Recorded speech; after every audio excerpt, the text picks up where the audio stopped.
खबरें तफसील से। उत्तर प्रदेश काबीना की आज शाम मीटिंग होने वाली है। इस मीटिंग में मुबैना लव जिहाद पर कोई फैसला लिया जा सकता है। लव जिहाद पर लॉ कमीशन ने अपनी रिपोर्ट हुकूमत को सौंप दी है, जिसके बाद वजारत दाखिला ने इसका खाका तैयार किया और महकमा कानून से इसकी इजाजत भी ली। रिपोर्ट के मुताबिक लव जिहाद कानून के तहत कम से कम 1 साल और ज्यादा से ज्यादा 10 साल की सजा की तजवीज है।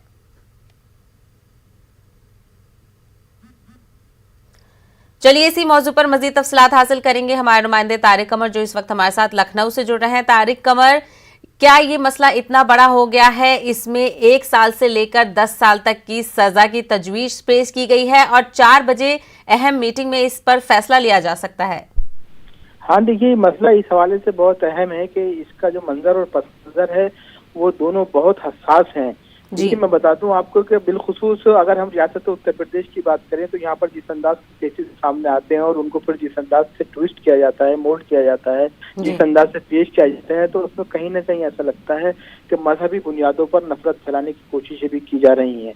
अब लव जिहाद के मामला पर जो नजरियात सामने आ रहे हैं, जो इख्तलाफात सामने आ रहे हैं, वो भी काबिल गौर है, उनको भी नजरअंदाज नहीं किया जा सकता है। शहबा, हम बता दें कि हमने इस सिलसिले में माहिर कानून से बात की है, दानिश्वरों से बात की है, उलमाए किराम से बात की है, समाज के जिम्मेदार लोगों से बात की है, तो देखिए मिला जुला तासुर सामने आ रहा है। जो सियासी हल्के के लोग हैं, सियासी हल्के से मुराद ये है कि जो बाकायदा तौर पर बीजेपी के लोग हैं वो इसकी सताइश कर रहे हैं, इसका इस्तकबाल कर रहे हैं, इसको जरूरी करार दे रहे हैं। दूसरी सियासी जमातों के लोग इस पर तनकीद कर रहे हैं। मुस्लिम मुआशरे से जो रद्द-ए-अमल सामने आया है वो बहुत काबिल गौर है और देखिए वो उनका मानना यह है, जो हमारी मुस्लिम दानिशवरों से और उलमाए किराम से बात हुई है, वो ये मानते हैं कि हम किसी भी कानून के खिलाफ नहीं है। ताहम अगर इस कानून के पीछे नियत वही है जो 3 तलाक वाले कानून के पीछे थी, तो इस पर जाहिर है कि हमें अफसोस भी है और इसकी मुखालफत भी की जानी चाहिए। देखिए मसला क्या है कि अगर किसी भी कानून को आप लाते हैं समाज की बेहतरी के लिए लाते हैं तो बहुत अच्छी बात है, लेकिन अगर कहीं कोई बदनीयती नजर आए, किसी मखसूस फिरके को, किसी मखसूस मजहब के लोगों को टारगेट करने का मामला हो, तो ये कहीं ना कहीं इस पर सवालिया निशान उठते हैं। लेकिन हालांकि देखिए अभी तक चूंकि ये इस पर मोहर लगनी है 4:30 बजे कैबिनेट के बाद, तो अभी कह नहीं सकते हैं कि क्या कुछ सूरत हाल बनेगी, क्या कुछ मंजरनामा सामने आएगा, लेकिन इम्कानात यही है कि इस पर हत्मी शक्ल इसको दे दी जाएगी। और मैं आपको बता दूं सहबा कि जिस अंदाज से रद्द-ए-अमल सामने आ रहा है, तो मुस्लिम तबके में मायूसी है, वो ये समझ रहे हैं, इन खदशों और अंदेशों में मुब्तला है वो कि ये जो योगी सरकार कर रही है या उत्तर प्रदेश सरकार जो कुछ भी कदम उठा रही है, वो अब तक उनको ऐसा महसूस होता है कि उनके हक में नहीं, उन मुखालफत में ही उठते रहे हैं और इसके पीछे भी वो कोई साजिश, कोई एक हिकमत अमली ऐसी देख रहे हैं जिससे एक मखसूस तबके, एक मखसूस फिरके के लोगों को टारगेट किया जा सकता है। तो ये पूरी सूरत हाल है सहबा। तारिक कमर, 2 तरीके के रुख यहाँ पे उत्तर प्रदेश से सामने आ रहे हैं। एक तरफ हुकूमत आज शाम कुछ फैसला लेने वाली है, दूसरी बात इलाहाबाद हाई कोर्ट कह रही है कि जो शादी का मामला है, शादी के मामले में मजहब तब्दील करना ये गैर कानूनी नहीं है। इसको किस तरीके से देखा जा रहा है? देखिए जाहिर है कि ये कुछ चीजें ऐसी हैं कि जो जिसका जो आइन ने हक दिया है, तो उसको आप कैसे सवालिया निशानों में रख सकते हैं, कैसे किसी घेरे में रख सकते हैं। तो जो इलाहाबाद हाई कोर्ट का जो नजरिया है वो बिल्कुल वाज़ेह है और बिल्कुल सही है। देखिए ये आदमी, ये दस्तूर ने हक दिया है कि आदमी बालिग जो शख्स है वो किस अपने मजहब तब्दील करता है या नहीं करता है, वो किससे शादी करता है, किससे मोहब्बत करता है, ये उसका दस्तूरी हक है, जमहूरी हक है, अवामी हक है, उसका समाजी हक है। तो देखिए ये तमाम चीजें हाँ, इनको कहीं ना कहीं गौर करना चाहिए। लेकिन हम ये देख रहे हैं कि कहीं ना कहीं जो बिलखुसूस में उत्तर प्रदेश के हवाले से अगर बात करूं तो ये देखने में आता है कि कहीं ना कहीं जो बरसरे इक़्तिदार लोग हैं वो न कानून की बालादस्ती को तस्लीम करते हैं और न उन तमाम तर इक़्तिदार को तस्लीम करते हैं जिन्हें तस्लीम करना चाहिए। तो अब देखना यही है कि ये कैबिनेट के बाद क्या कुछ सूरत हाल बनती है, किस अंदाज से इस पर मोहर लगाई जाती है, या क्या कुछ इस मंजरनामा हमारे सामने आता है। जैसा कुछ भी आएगा हम अपने नाज़रीन को जरूर वादे करेंगे सहबा। बिल्कुल। तो तारिक कमर, आपको क्या लगता है कि किसी की जाती जिंदगी में इस तरीके से जो रियासत मुदाखलत कर रही है, इस पे हाई कोर्ट का रद्द-ए-अमल भी आया है, ऐसे में 10 साल की सजा, इसको किस तरीके से देखा जा रहा है कि क्या इसके पैरामीटर हैं कि 1 साल की सजा किन बुनियाद पे होगी और 10 साल की सजा किन बुनियाद पर होगी? देखिए जो कुछ भी देखा, जो कुछ भी समझ में आ रहा है वो बस समझा जा सकता है। कम से कम 3 साल की सजा और ज़्यादा से ज़्यादा 10 साल की सजा का मामला है। अब देखिए क्या हो रहा है कि जो शिद्दत पसंद लोग हैं, जो मजहबी बुनियादों पर सियासत करने वाले लोग हैं, उनके नजरियात बिल्कुल मुख्तलिफ हैं। जो जमहूरी इक़्तिदार में यकीन रखते हैं, जो हिंदुस्तान को एक कौमी यकजहती का गहवारा तस्वुर करते रहे हैं, तमाम मज़ाहिब का एक ऐसा मस्कन तस्वुर करते रहे हैं जिसमें सबको बराबर के हुकूक हासिल हैं, उनके नजरियात बिल्कुल मुख्तलिफ है। तो देखिए, ये नजरियात का जो इख्तलाफ है, इसकी बुनियाद पर कहीं ना कहीं कानून तब्दीली के मुतालबात सामने आ रहे हैं। जब तक ये मंजरनामा साफ नहीं होगा, जब तक लोगों की जहन साजी नहीं होगी, जहन साफ नहीं होंगे, तब तक ये शिकायतें आती रहेंगी, तब तक ये समाज में खराबियां पैदा करने की कोशिश की जाती रहेगी। ताहम इतना जरूर है कि जो हाई कोर्ट ने जो अपना वर्डिक्ट दिया है, हाई कोर्ट की जानिब से जो नजरिया पेश किया गया है, उसकी बुनियाद पर हम ये कह सकते हैं कि कानून की बालादस्ती बरकरार रहेगी और हाई कोर्ट के इस नजरिए को मुस्तरद करना किसी के लिए भी आसान नहीं होगा। साहिबा, बिल्कुल, तो देखना ये होगा अब जो शाम 4:30 बजे योगी हुकूमत की मीटिंग होने वाली है, उसमें क्या कुछ फैसला लिया जाता है, इस पर भी हमारी नजर रहेगी। तारिक कमर, बेहद शुक्रिया तफसीलात के लिए। आगे बढ़ेंगे, इसी हवाले से एक और बड़ी खबर आ रही है। बैनुल मज़ाहिब शादियों के हवाले से इलाहाबाद हाई कोर्ट का अहम फैसला सामने आया है। तो आपको बता दें, लव जिहाद के हवाले से ही एक और अपडेट हम आपको बता रहे हैं। बैनुल मज़ाहिब शादियों के हवाले से इलाहाबाद हाई कोर्ट का अहम फैसला सामने आया है, जिसमें हाई कोर्ट ने कहा है कि मुल्क के आइन के तहत कोई भी शख्स अपनी मर्जी के मुताबिक शादी कर सकता है। हर शख्स को अपनी मर्जी और पसंद का शरीक हयात मुंतखब करने का हक हासिल है। शादी के लिए मजहब तब्दील करना गैर कानूनी नहीं है। तब्दीली मजहब पर एतराज करने वाले हाई कोर्ट का साबिका फैसला कानून के मुताबिक नहीं है। किसी की ज़ाती जिंदगी में रियासत की मुदाखलत नहीं है काबिल कबूल। तो हाई कोर्ट का ये फैसला सामने आया है, जिसमें हाई कोर्ट ने वाज़ेह अल्फाज में कहा है कि किसी की जिंदगी में ज़ाती जिंदगी में रियासत की मुदाखलत काबिल कबूल नहीं है। कुशीनगर के सलामत अंसारी ने प्रियंका नाम की लड़की से शादी की थी, जिसके बाद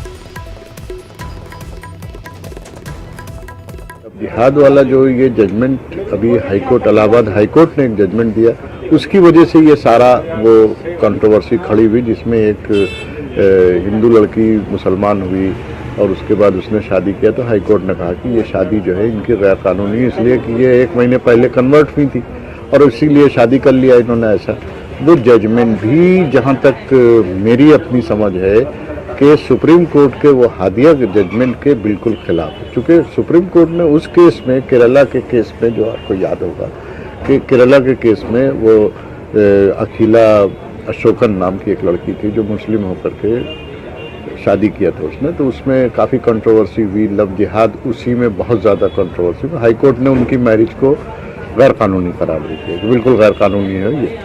उसके अगेंस्ट ये लोग सुप्रीम कोर्ट आए। सुप्रीम कोर्ट ने अपने जजमेंट में हाई कोर्ट का जजमेंट ही नहीं सेटिसाइड किया, बल्कि उनकी मैरिज को रेस्टोर किया। साथ ही साथ ये होल्ड किया कि कोई भी 2 मेजर लोग जो बालिग हैं, उनको पूरा हक है कि वो अपना पार्टनर चुने और साथ ही साथ अपना रिलीजन भी चुने। तो अगर पार्टनर और रिलीजन वो एक साथ साइमल्टेनियसली चुनते हैं तो ये गैर कानूनी बात नहीं है।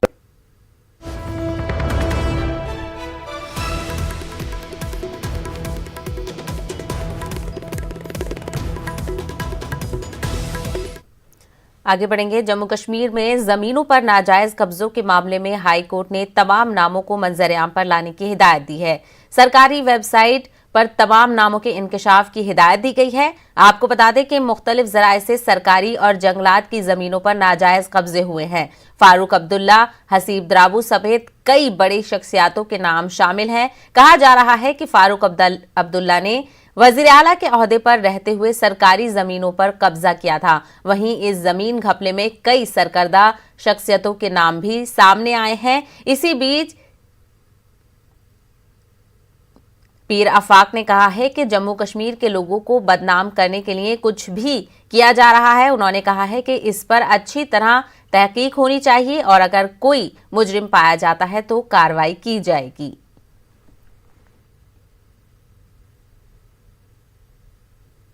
देखिए, रोशनी का एक्ट जो उस वक्त यहाँ पर लाया गया था, मेरे ख्याल से गुलाम नबी आज़ाद साहब के वक्त में वो चीफ मिनिस्टर थे यहाँ के, उन्होंने वो कानून बनाया। उस कानून के मुताबिक उनको जो लवाज़िमात उसमें रखे थे, लोगों ने बेशक वो पूरे किए होंगे, क्योंकि तब तक तो कोई भी डॉक्यूमेंट, कोई भी फाइल थ्रू नहीं होगी जब तक उसकी प्रॉपरली मतलब वो स्क्रीनिंग ना हो, सारी मतलब जितनी फॉर्मेलिटी उस पर करनी चाहिए वो जब नहीं हुई हो तब जाके वो हुआ है। अब आज बोलने के लिए आप यहाँ मुख्तलिफ लोगों को, चाहे वो बिजनेसमैन हों, चाहे वो पॉलिटिशियंस हों, गरज इस रियासत के लोग हों, उनको बदनाम करने के लिए आप कुछ भी कह सकते हैं, उसमें कोई परेशानी नहीं है। हाँ, इन्वेस्टिगेशन हो, लेकिन वो प्रॉपरली हुआ था सारा मेरे ख्याल से। बिल्कुल, अगर कोई गिल्टी उसमें पाया जाता है उसके खिलाफ कार्रवाई करें, बेशक करें। तो आपको बता दें, कोरोना पर पीएम मोदी की वज़राए आला के साथ मीटिंग खत्म हो गई है। मीटिंग में वज़ीर-ए-आज़म नरेंद्र मोदी ने कहा है कि वैक्सीन कब आएगी उसका वक्त हम नहीं अभी बता सकते हैं। ये आपके और हमारे नहीं बल्कि साइंसदानों के हाथ में है। कुछ लोग इस पर सियासत करते हैं, सियासत करने से किसी को रोका नहीं जा सकता है। तो आपको बता दें, कोरोना के हवाले से पीएम मोदी की वज़राए आला के साथ मीटिंग चल रही थी, जो कि अब इख्तिताम पजीर हो गई है। इस मीटिंग में वज़ीर-ए-आज़म ने तमाम जो रियासतों के वज़राए आला इसमें मौजूद थे उनसे तबादला ख्याल किया और कोरोना वैक्सीन के हवाले से वज़ीर-ए-आज़म नरेंद्र मोदी ने वाज़ेह किया है कि वैक्सीन कब आएगी इसका वक्त अभी हम नहीं बता सकते हैं, क्योंकि ये आपके और हमारे हाथ में नहीं है, ये साइंसदानों के हाथ में है। वही इस पर बता सकते हैं कि वैक्सीन कब आएगी। हालांकि कोशिश की जा रही है कि जल्द से जल्द कोरोना की वैक्सीन को लाया जाए और ताकि कोरोना के खतरे से दुनिया को और मुल्क को बचाया जा सके। हालांकि वज़ीर-ए-आज़म मोदी ने यह भी कहा है कि कुछ लोग वैक्सीन के हवाले से सियासत भी कर रहे हैं। उनका कहना है कि सियासत करने से किसी को रोका नहीं जा सकता है। जो सियासत करने वाले हैं वो सियासत करते रहेंगे, लेकिन हमें वैक्सीन के जल्द आने का इंतजार है, लेकिन अभी हम इसका वक्त नहीं बता सकते हैं।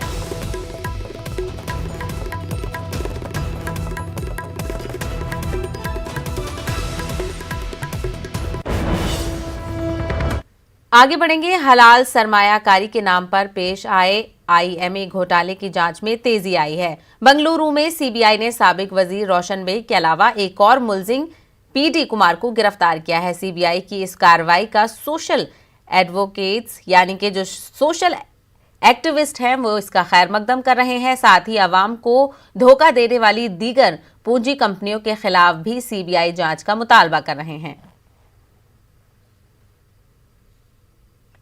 मुझे पता है सर, हमारी एसोसिएशन के ज़रिए से हम लोगों ने सीबीआई के ऑफिसर वगैरह से हम लोगों ने बात की थी और सीबीआई के ऑफिसरों ने हमें भरोसा दिलाया था कि भी आप लोगों को, विक्टिम्स को कुछ परेशान होने की ज़रूरत नहीं है। सीबीआई जहां तक चाहिए उतनी दूर तक पहुंचेगी। जो भी आईएमए के कंपनी के अंदर ने धोखा किया है उनके खिलाफ आईएमए के सीबीआई के ऑफिसर जो हैं उन तक पहुँच जितनी भी रकम हो सके उन तक रिकवर करके आप लोगों के विक्टिम्स तक पहुँचाएंगे। ऐसा अफवाह पूरे हमारे बेंगलुरु में उठ गए थे, क्या बोल रहे तो क्या भी किसी पे क्या भी कर दे सकते हैं, सब पूरा ये होगा बोलकर। लेकिन सीबीआई कानूनी कानून के साथ में कौन भी क्या भी दे, लेकिन क्या है बोले तो सीबीआई जो पूरा कंपनियां ही अभी बहुत कंपनियां को उनको भी इन्वेस्टिगेट कर को क्या है, सीबीआई उनको भी हाथ डाले तो बहुत गरीबों का फायदा होता। ये जो कंपनियां जो शुरू हुए जो मुसलमानों को सभी 10% 20% कर को, जब मई अमजद भी उन्होंने सभी ये बिटकॉइन का धंधा कर को पहले ही बोले थे। जैसा ये कंपनियां शुरू हुए, ये खाली आईएमए कश नहीं है, ये आज जो कंपनियां मुजारिबा है, मगरिब है, मशरिक है और यंजाज है, मुज़दलिफा है, ये सब कंपनियों को पूरियों को भी इंशाल्लाह जैसा सीबीआई से हमें कितना रिक्वेस्ट करे तो भी कमी है, आज हमना इसका फल मिल रहा है। ये जो अच्छा है कौम को बर्बाद करने के जो भी लीडर रंदे, चाहे कौन सी भी पार्टी का लीडर हो, चाहे जेडीएस रहो, चाहे बीजेपी रहो, चाहे कांग्रेस रहो, जो ये गरीबां के जो भी पैसे खाको ही जो कलेक्शन कर को, ये खाली हुकूमत खाली एक दो आदमियों को अरेस्ट कर को छोड़े सका नहीं। सीबीआई से अक़लियती तबकात से ताल्लुक़ रखने वाली ख़वातीन को बाइख्तियार बनाने और ज़िंदगी के मुख्तलिफ मैदानों में ख़वातीन की रसाई को यकीनी बनाने के लिए MIM की रज़िया सुल्तान ख़वातीन विंग की क़यादत में औरंगाबाद के दारुस्सलाम में एक तरबियती वर्कशॉप का इनेकाद किया गया। इस वर्कशॉप में सनती शोबों के माहिर ख़वातीन ने कई स्कीमों के ताल्लुक से तफसीली रोशनी डाली और कैसे रोजगार व कारोबार को यकीनी बनाया जा सकता है, इस ताल्लुक से रहनुमाई की। इस मौके पर औरंगाबाद के एमपी इम्तियाज जलील ने कहा कि पीने के पानी का मसला हल करना उनकी तरजीहात में शामिल रहेगा। वाज़ेह रहे, एमपी इम्तियाज जलील को हाल ही में अर्बन डेवलपमेंट कमेटी का रुकन बनाया गया है।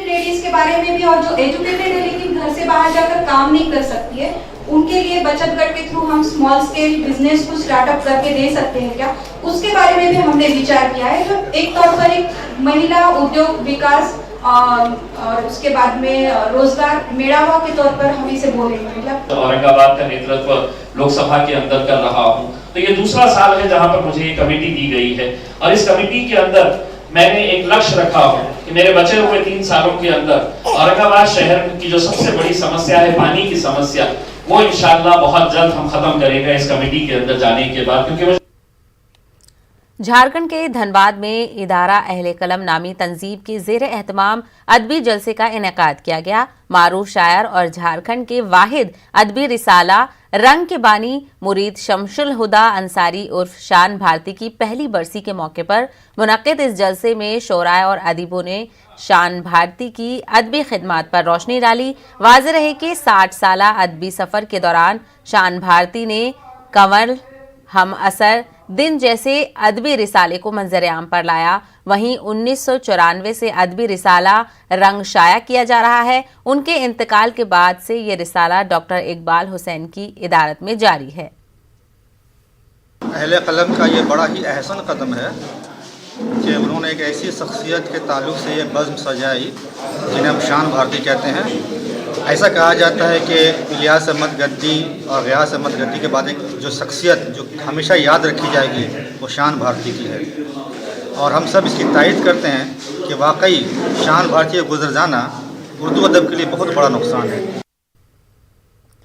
वहीं झारखंड के 6 अजला मरकजी हुकूमत की MSDP मंसूबे के निफाज के लिए मुंतखब किए गए थे। साल 2009 में 181 करोड़ 40 लाख रुपए खर्च करने की रियासती काबीना की मंजूरी दी गई थी, लेकिन इन अजला में शामिल खूंटी जिला के मरोहा नामी इलाके के लोगों की शिकायत है कि इस मंसूबे से फायदा तो दूर की बात है, उन्होंने इसका नाम तक भी नहीं सुना है। तकरीबन 1000 घरों पर मुश्तमिल इस मुस्लिम कस्बे के लोग काश्तकारी और बाजार हाट में छोटे मोटे तिजारत करके अपनी और अपने खानदान के लिए 2 वक्त की रोटी का इंतजाम करते हैं। ये इलाका दाल हुकूमत रांची से तकरीबन 40 किलोमीटर की दूरी पर वाक़ है। कोई भी फायदा नहीं हुआ, इतना जानकारी था कि माइनॉरिटीज का फंड आया है। आप सामने ही देख रहे होंगे कब्रिस्तान है, कब्रिस्तान घेराबंदी एक मुस्लिम माइनॉरिटीज का मेन योजना था सरकार का, लेकिन अभी तक देखिए ये 2021 होने जा रहा है, 20 हो गया, अभी तक ये नहीं बन पाया। और ऐसे कोई भी किसी तरह का भी मुस्लिम माइनॉरिटीज में वो राशि का ये क्रियान्वयन नहीं हो पाया है। इलाका है 1000 घर, करीब 1000 घर का बस्ती है यहाँ। क्या हालात हाँ, हालात ठीक नहीं है, यहाँ सब गरीबी है। मध्य प्रदेश में कोरोना के बढ़ते मामलात को देखते हुए जहां हुकूमत के इकदामात सख्त से सख्त होते जा रहे हैं, वहीं समाजी तंजीमों के जरिए कोरोना बेदारी के लिए मुनक्किदा प्रोग्राम में खुलेआम सोशल डिस्टेंसिंग की धज्जियां उड़ाई जा रही हैं। भोपाल में कोरोना के ताई बेदारी और मास्क तस्कीन करने को लेकर संयुक्त मोर्चा के जरिए प्रोग्राम का इनेकाद किया गया था, मगर इस प्रोग्राम में कोरोना के ताई बेदारी पैदा करने वाले ही सोशल डिस्टेंसिंग की धज्जियां उड़ाते दिखाई दिए। आप खुद देख सकते हैं कि मास्क और सैनिटाइजर की तकसीम में जो भीड़ जमा है, क्या उससे कोरोना का खात्मा हो सकता है?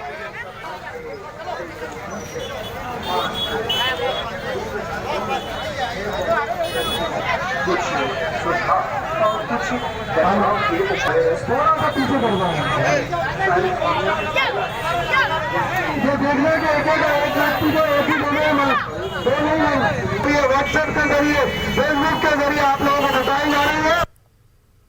आप सभी लोग मास्क लगाएं और हम चाहते हैं आप लोगों के चैनलों के माध्यम से ये कहना चाहते हैं कि तमाम भोपाल के लोग सोशल डिस्टेंस का पालन करें, मास्क का इस्तेमाल करें और तमाम भोपाल के लोग सड़कों पर आकर जन जागरण अभियान से जुड़े, जिससे कि इस बीमारी जिसका कोई इलाज नहीं है, अभी वैक्सीन नहीं है, कोई इलाज नहीं है हिंदुस्तान में, सिर्फ मास्क ही एक दवा है इसकी, जिससे कि आप थोड़ा बहुत बचाव कर